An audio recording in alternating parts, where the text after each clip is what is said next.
Magandang araw mga karelasyon. Isa na namang napaka-sensitibo pero importanteng usapan ang ating tatalakayin. Marami ang nagtatanong, paano mo malalaman kung may ginagawa ang lalaki bago siya umuwi sa kanyang partner o misis? Siyempre, hindi natin sinasabi na lahat ng senyales ay eksaktong katotohanan.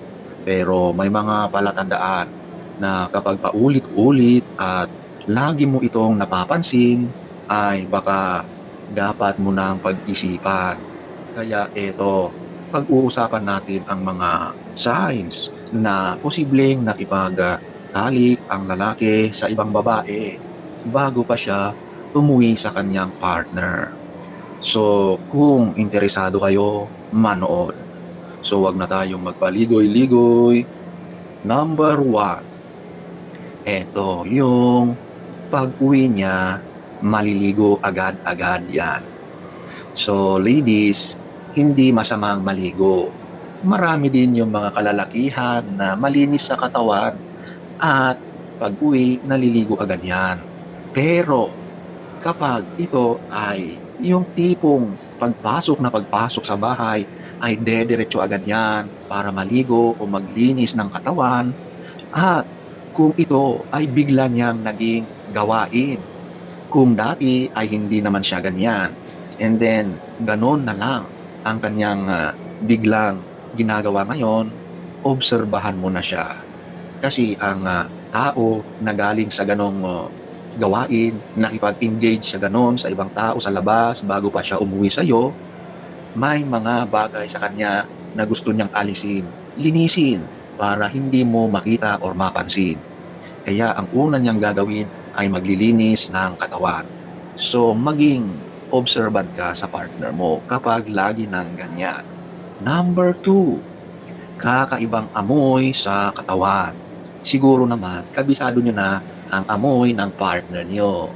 Pero kapag meron kang kakaibang naaamoy sa kanya na ngayon mo lang naamoy, at kapag yan na ay paulit-ulit na nangyayari, sigurado na ang amoy ay galing sa ibang babae.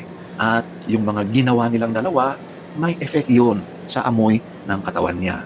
Alam nyo ba na yung pakikipag-S, ang ganong activity, ay nag-iiwan ng amoy na kakaiba sa katawan ng tao after ng engagement na yon, okay? Kahit naglinis pa yan, naghugas, meron at meron pa ring subtle na amoy na iba. Yung amoy na ito ay dumidikit sa katawan dahil sa ginawa niyong activity.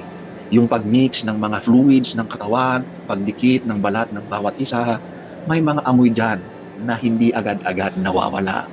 At kung nakakaamoy ka ng mga kakaiba sa partner mo, trust your instincts. Maaring yan nga ay may kinakatagpo sa labas. Number 3, sobrang pagod pag nakarating sa bahay. Gusto mo pag uwi sa bahay, hihilata ka na, magpapahinga ka saglit, and then, tsaka ka ulit magtuloy sa mga dapat mong gawin sa bahay. Pero, kapag ang partner mo na ito ay umuwi, tapos gusto nang humilata, tapos nakatulog na, at gigising na yan, gabi na. Hindi naman siya dating ganyan.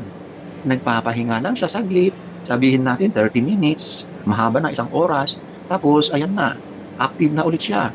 Pero itong partner mong lalaki ngayon, iba na ang kanyang kapaguran. Halatang latang-lata na siya. Wala na talaga siyang lakas. Ubos na.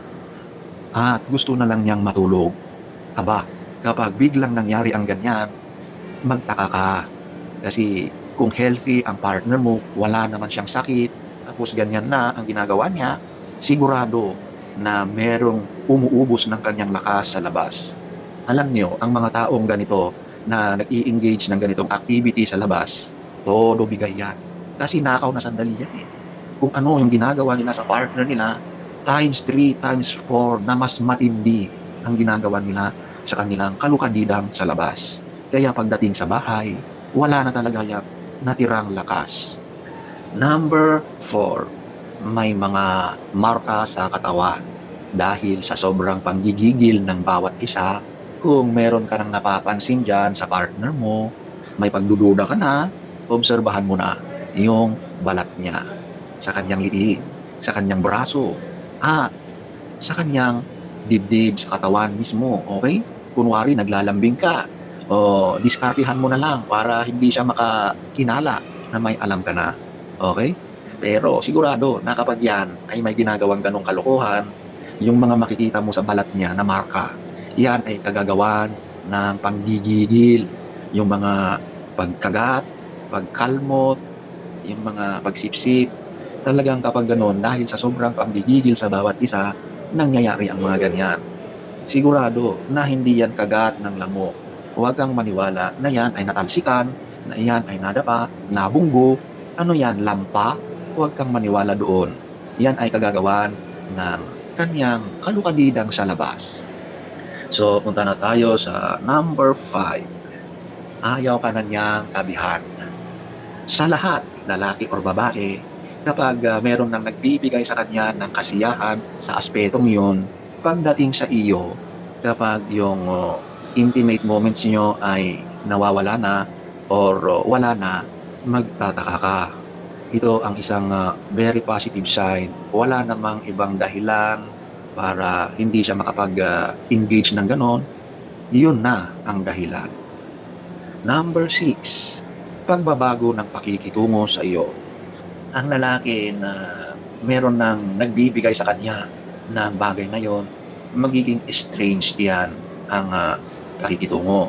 So, kung dati malambing siya, niyayakap ka, lagi kayong nagkwekwentuhan, ngayon wala na. Lagi na siyang tahimik, wala siyang ganang makipag-usap sa iyo, hindi na siya nag-o-open up sa iyo, at hindi na siya naglalambing sa iyo. At yung moods niya ay most of the time off. Meaning to say, galit, irritable, sinusungitan ka kapag ganyan na ang asal ng lalaki sa iyo dahil meron na yang ibang kinalolokohan. So, punta na tayo sa number 7. Biglang pagbabago ng schedule sa trabaho.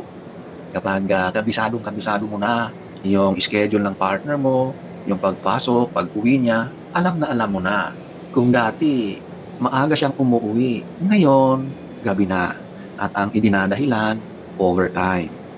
Tapos, marami na siyang mga activities na related sa work down niya, pero out of town na. Extended working hours, extended working days. Ang mga pagkakataon o oras na sinasabi na kung overtime siya, merong mga out of town na mga work-related daw na gawain, seminars, meetings, yan ay hindi totoo. Kundi, yan ay pagkakataon nila na nagkikita. Yun yung mga oras na magkasama sila. So, ang umuubos ng oras niya ay yung babaeng kanyang kinakatagpo. So, ladies, ilan lamang yan sa maraming signs na mayroong kinakatagpo at kinakatalik ang partner mong ibang babae sa labas bago pa siya umuwi sa iyo. So, sana ay nagustuhan nyo ang ating topic for today. Next story time. Don't forget to subscribe.